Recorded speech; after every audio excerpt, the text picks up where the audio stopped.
kings and queens, today you need to sit back and relax. I'm trying to tell y'all, it is a good day. Kamala Harris, it's not so good for her. She woke up and realized, it's over. But we're watching legacy media. We're watching mainstream media flip in real time on Kamala Harris. They giving her brutal fact checks. And then full-blown panic mode. So first, let's listen to a claim the vice president made about her policy shift on fracking. I've been very clear. We kind of dispensed with this in 2020. I am not going to ban fracking. I did not as vice president. In fact, as vice president, I cast the tie-breaking vote that now has opened up more fracking leases. And you point out, too, when you were running for vice president in 2020, you were not talking about banning fracking, but... No, Anderson, I pledged that I would not ban fracking. Right, I know. It is not true that Harris pledged in 2020 that she would not ban fracking as president. Her campaign has explained that she was referring to her comments in a VP debate with Mike Pence.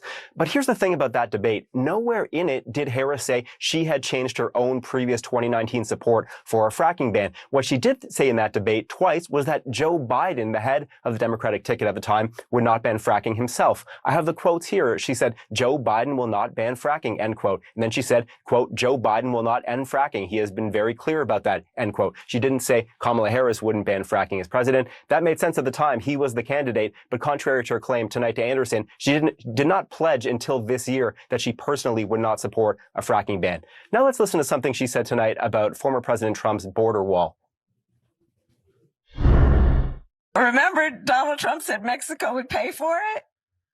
Come on, they didn't. How much of that wall did he build? I think the last number I saw is about 2%.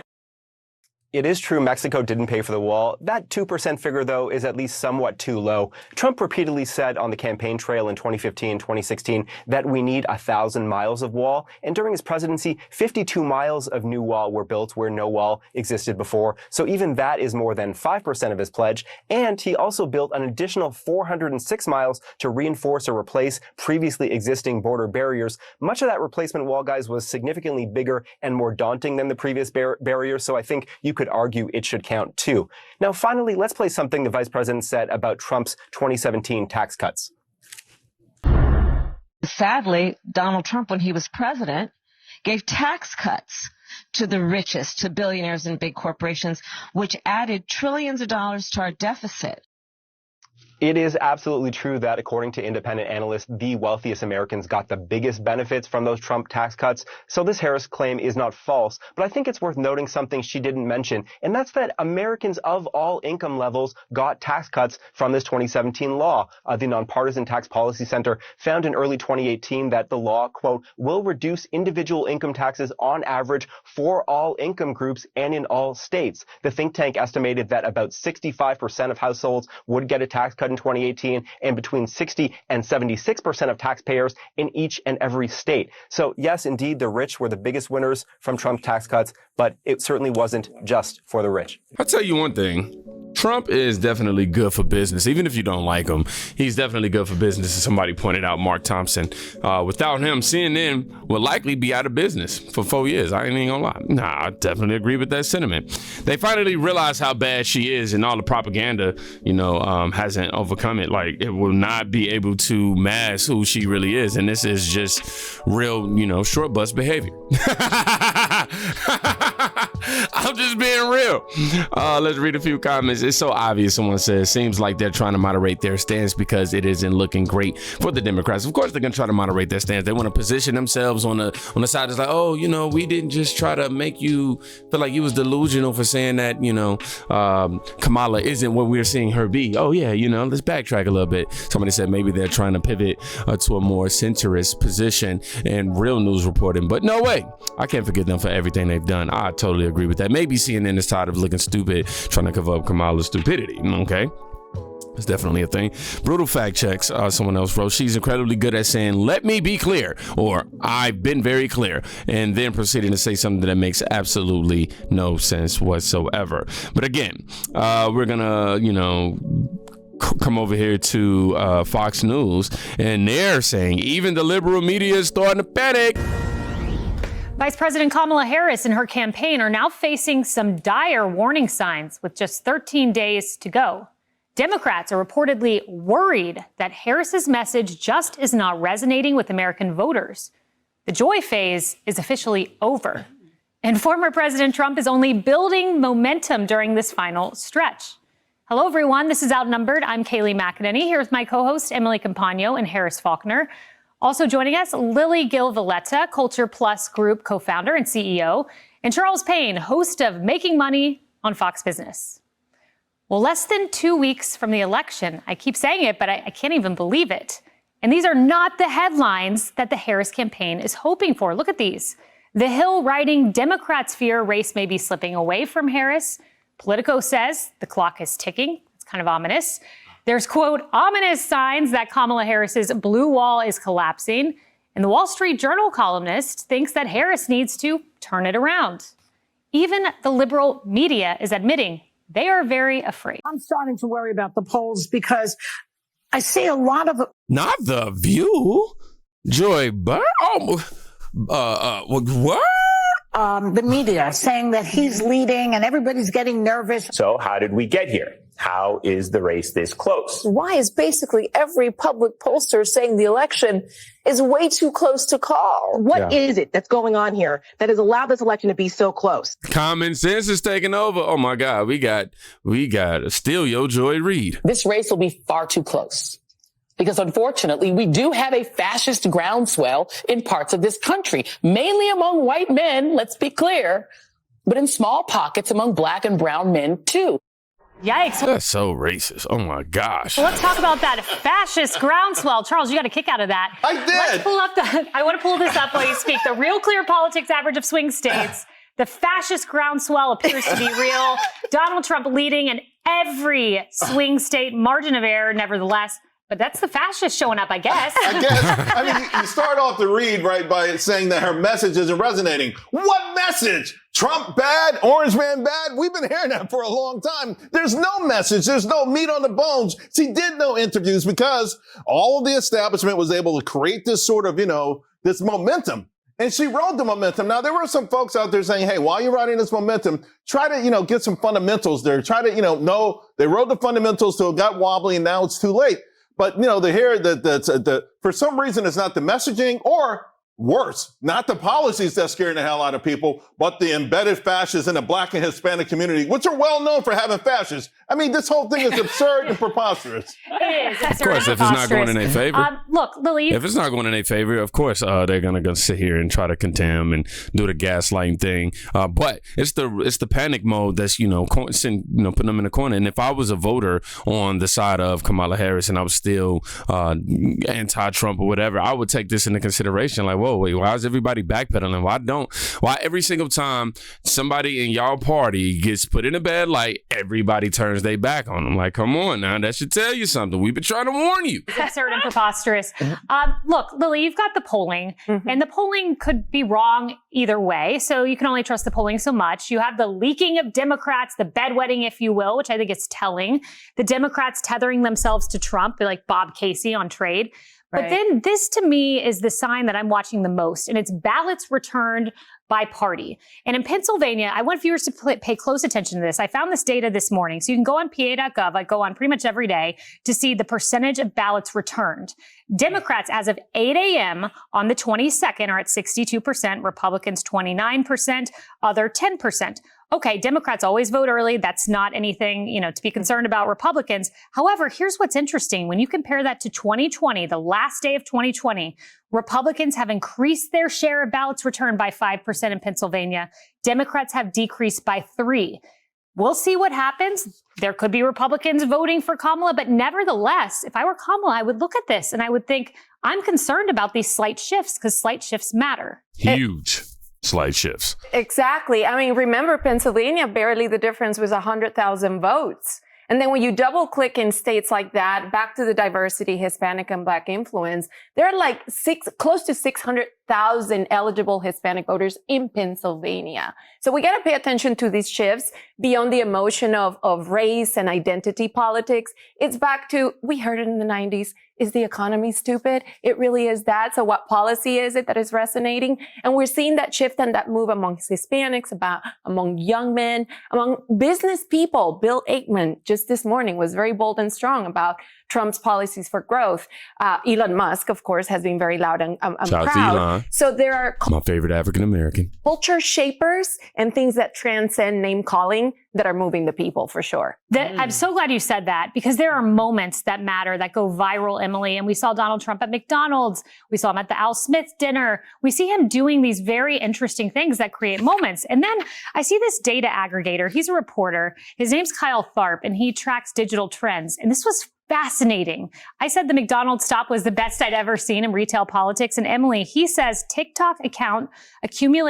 Donald Trump's account accumulated a massive amount of video views on TikTok last week, nearly 300 million, due in large part to content from, he said, his McDonald's stunt. I would call it brilliant politics. Brilliant politics. And the difference is that it's not horror watching where something goes viral because it's agonizing. The difference is that something has gone viral because it's authentic. Something has gone viral because you are watching a former president enjoy McDonald's, being awesome at it. The people driving up are loving it too. As McDonald's says, I'm loving it. That's the whole point, is that it's real. And for those that have sought to, unsuccessfully for the most part, demonize the president, they are continuing to see the failure over and over again, that actually he's a really incredibly nice guy. And this is what's terrifying in legacy media. Just to interject, just briefly. The fact that he's now showing, well, they're realizing that he's a human. And on top of that, the public, you can't hide this information from them. Usually the legacy media is just telling us what to think, but you have all these different social media platforms, X, now revealing the truth. And on top of that, this man is just, you could say stunts, whatever, political, whatever, but he's showing the people that he's human. He's interacting with the American people. He's prepared to answer any question, not even knowing where it's coming from. Kamala Harris has to hide behind the teleprompter and Bluetooth speakers. I mean, earrings. He's actually a gentleman. And the inertia is really important. So when we talk about these slim margins and we have those that come heck or high water, I'm never going to vote for Trump. Well, that has really diminished. And there is now an exceptional growing population that is saying, I cannot vote for Kamala, because they cannot vote to prolong the current state of things. And when you compare the policies that have been given to us, which is shaming based on skin color, shaming based on gender, the continued demonization, the associations with Hitler and the like, the point is it all falls flat. So what we see is turnout is really important for still the GOP and also the down ballot. Because as they continue to demonize, we need to make sure that it's down ballot that doesn't get captured, because that's that will sort of, I think, shape whether there's things that get done and whether the Senate and Congress, in fact, turn red. Wow, there's so much truth in what just real quickly, I just have to just say this. So much truth in what you're saying about the shame. Because it doesn't work. And the akimbo hands and all of the mansplaining that former President Barack Obama tried to do to black men just a week ago was really offensive to every American. Yes. Who wants that? We're not children. And even the young voters know that. They have a voice. Yeah. No, I was just going to say with the McDonald's things, anyone, and Kaylee, obviously, you know this, who spent any time with President Trump, whatever. I spent an hour and a half having lunch with him in the White House. And I told everyone I've met, if you spent an hour and a half with that Trump, yes, you would fall in love with him. And that's what we saw at McDonald's. We saw that Trump, everything was gone. Just he loves French fries. He loves people. He's just having such an authentically great time. That Trump is very easy to fall in love with. And a lot of American voters are seeing that and recognizing it. And to that point on the Faulkner focus, you had young voters on, and they wanted just that. They wanted authenticity. Yes, that's exactly what I was going to say, Wayne. So I'm about to say, now, this is how he's going to be able to reach the younger people as well. Because, I mean, come on, the people who don't care about politics, they're going to see stuff like this and just see how authentic he is. And I mean, if we're just going off the image of joy and imagination, which everybody was going by with Kamala, this is what you want them to see. You want them to go, hey, wait, hold up. He may be this, fear-mongering threat to democracy, as the left would like to put it, but I'm watching this man do something that I would do on a regular basis. You know what? that's pretty cool. You know, even my sons, they are, without me influencing them at all, like, yo, Dad, I like Donald Trump. No, it's so true. We did a roundtable with them, and they had different political points of view, but authenticity was something that's important to every young voter. And we're trying to see whether or not the registration will reach what it did in 2020. So far, it's lagging behind in that very important group for both political parties, with 41 million Gen Zers eligible to vote, some for the very first time, about 8 million of them. So this vote counts. It's always important, and it's our future. Incredibly interesting time to be a young voter, because for the first time, if we loop in the older Gen Zers and younger millennials, young people make up the vast majority of the largest voting bloc in America. And yet there seems to be this disconnect, because what we're truly looking for in who's going to be our next president of the United States is real authenticity. Or ancient X. Oh my goodness, it kind of hurt me when she said older Gen Zers. I know. Like, oh no. Look, they just want people to be real. You know, because we do get so much that's sort of thrown at us. And if you're in a swing state, we were recently on the road in Georgia for the all-women town hall with Trump. I mean, those ads, it's crazy how many ads there are. So, and they're edited. So you can't parse one thing from another. You've really got to watch the candidates and see if they say something you want to vote about or whatever. They reach your American dream, you know, points that are important to you. But for young people, they're not even getting that exposed to it. So what these candidates say and do mostly is really important. She's had 3.5 years as Vice President Kamala Harris. They can't even apologize for no mistakes at that. They asked it, you know, on the town hall, like, hey, do you have any, can you say I can't remember the exact question, but can you say you've made any mistakes in the last 4 years? Oh, you know, if you have kids, you can say you've made mistakes. What? He had 3 years before the pandemic as president, and then another through something this country had never seen anything like since 1918, with the influenza outbreak that killed 50 million across the world. So, you know, you look at all of this and you think, we've seen quite a bit from both these people, but those kids weren't voting yet, many of them. So they're looking at now. Yeah, those kids are looking now. We will see how they vote. Somebody said, even Kamala's nanny is voting for Trump. Oh my gosh, wake up, America. Left or right, man, please vote for the person who will put forth the best policies that benefit the American people. And, you know, if I'm looking at it on, you know, on a piece of paper, and I'm looking at Kamala Harris and I'm looking at Donald Trump and I'm looking at the policies, I'm going, policy not person, I'm definitely going with Donald Trump. Kamala, she has no actual concept, no real investment into these plans and policies that she's coming up with within our word salad. What she really is just a shell. That's the reason why she don't have any in-depth knowledge about how she plans on moving forward with certain issues in America, because she's just a shell. She's somebody who's going to be, you know, told what to do, given information to, you know what I mean? Let's read a few comments. A leader will do what is he's asked of his followers. Yeah, for sure. Thank you, Kaylee, you are one of the brightest people for sure.